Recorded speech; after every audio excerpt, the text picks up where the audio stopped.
7 अगस्त की दोपहर तक भारत और भारतीय फैंस भूले नहीं समा रहे थे कि आज भारत की झोली में एक और ओलंपिक मेडल आएगा और इसका रंग कम से कम सिल्वर तो जरूर होगा। हालांकि अब ऐसा नहीं होने जा रहा है। अब तक पेरिस ओलंपिक में 3 पदक भारत ने जीते हैं और मंगलवार 6 अगस्त की रात को विनेश फोगाट ने फाइनल में पहुंचकर मेडल पक्का किया था। लेकिन फाइनल में उतरने से कुछ घंटे पहले उनका वजन 50 किलोग्राम से ज्यादा पाया गया। विनेश फोगाट को फाइनल से पहले अधिक वजन होने के कारण महिला कुश्ती 50 किलोग्राम से अयोग्य घोषित कर दिया गया। वो फाइनल में हिस्सा नहीं ले पाएंगी और न ही उनको कोई मेडल मिलेगा। इस बात की पुष्टि खुद इंडियन ओलंपिक एसोसिएशन ने भी कर दी। आयोग ने बताया कि आज सुबह उनका वजन 50 किलोग्राम से कुछ ग्राम अधिक मिला था। जैसे ये खबर सामने आई, देश में निराशा सी फैल गई। किसी को यकीन नहीं हो रहा था कि चंद ग्राम की वजह से विनेश फोगाट ओलंपिक से बाहर हो गई। मामले पर कई प्रतिक्रियाएं भी सामने आ रही हैं। राहुल गांधी ने एक्स पर लिखा, विश्व विजेता पहलवानों को हराकर फाइनल में पहुंची भारत की शान विनेश फोगाट का तकनीकी आधार पर अयोग्य घोषित किया जाना दुर्भाग्यपूर्ण है। हमें पूरी उम्मीद है कि भारतीय ओलंपिक संघ इस निर्णय को मजबूती से चैलेंज कर देश की बेटी को न्याय दिलाएगा। विनेश हिम्मत हारने वालों में से नहीं है। हमें पूरा विश्वास है कि वो अखाड़े में है और अधिक मजबूती से वापसी करेगी।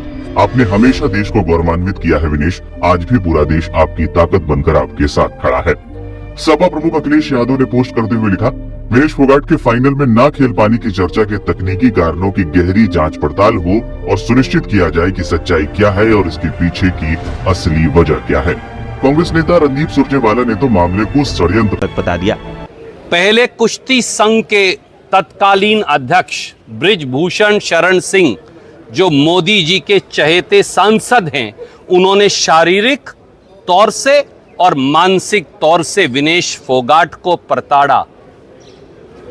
उसके बाद दिल्ली की सड़कों पर जंतर मंतर तक 140 दिन तक संघर्ष करने के बाद दिल्ली पुलिस से भाजपाइयों ने उसे घसीटवाया।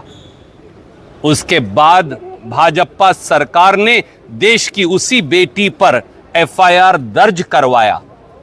इन सब बातों के बावजूद भी हमारी बेटी विनेश फोगाट ने ना धैर्य खोया, ना शौर्य खोया, बल्कि हिंदुस्तान का तिरंगा ओलंपिक में लहरवाया। और अब तिरंगा फहराने के बाद एक षड्यंत्र के तहत उसे डिस्क्वालीफाई करवाया। मामले पर अभिनेत्री स्वरा भास्कर की भी प्रतिक्रिया सामने आई। स्वरा ने लिखा, इस 100 ग्राम अधिक वजन वाली कहानी पर कौन विश्वास करता है। मामले पर आरोप प्रत्यारोप का सिलसिला भी चल पड़ा है। शकील अख्तर नाम की यूजर ने लिखा, वजन देखना, जांचना, नियंत्रण में रखना मैनेजर सपोर्टिंग स्टाफ का काम होता है। पहलवान का काम केवल अपना कंसंट्रेशन बनाए रखना और लड़ना होता है। किसकी गलती है, किसका दोष, किसकी साजिश, विनेश फोगाट की बिल्कुल नहीं। उसने खुद को अखाड़े में साबित कर दिया। 100 ग्राम वजन ज्यादा कैसे हो गया। विनेश फोगाट को अखाड़े में नहीं, अखाड़े के बाहर अपने देश में ही हराने की कोशिश की गई और वहाँ भी साजिशें जारी है। मामले पर आप सांसद संजय सिंह का भी बयान सामने आया है। संजय सिंह ने कहा कि भारत सरकार को इसमें तुरंत हस्तक्षेप करना चाहिए। मैं समझता हूं कि भारत सरकार को तुरंत हस्तक्षेप करना चाहिए, तत्काल हस्तक्षेप करना चाहिए और साफ शब्दों में कहना चाहिए, अगर 144 करोड़ भारतवासियों का अपमान करोगे, अगर भारत की बेटी का अपमान करोगे, उसके साथ अन्याय करोगे, तो हम ओलंपिक का बहिष्कार करेंगे।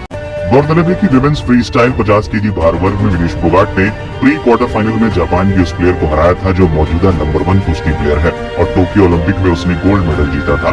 विनेश फोगाट ने जापान की यूई सुसाकी को 3-2 से हराकर इतिहास रचा था, क्योंकि वो लंबे समय से कोई भी कुश्ती मुकाबला नहीं हारी थी। इसके बाद विनेश क्वार्टर फाइनल में यूक्रेन की ओक्साना लिवाच को 7-5 से हराकर सेमीफाइनल में पहुंची थी। उन्होंने सेमीफाइनल में क्यूबा की यूसलिनिस गुजमान को 5-0 से हराकर फाइनल में जगह बनाई थी। ये सारे मुकाबले 24 घंटे के भीतर खेले गए और फाइनल 7 अगस्त को खेला जाना था, लेकिन अब ये आयोजित नहीं होगा।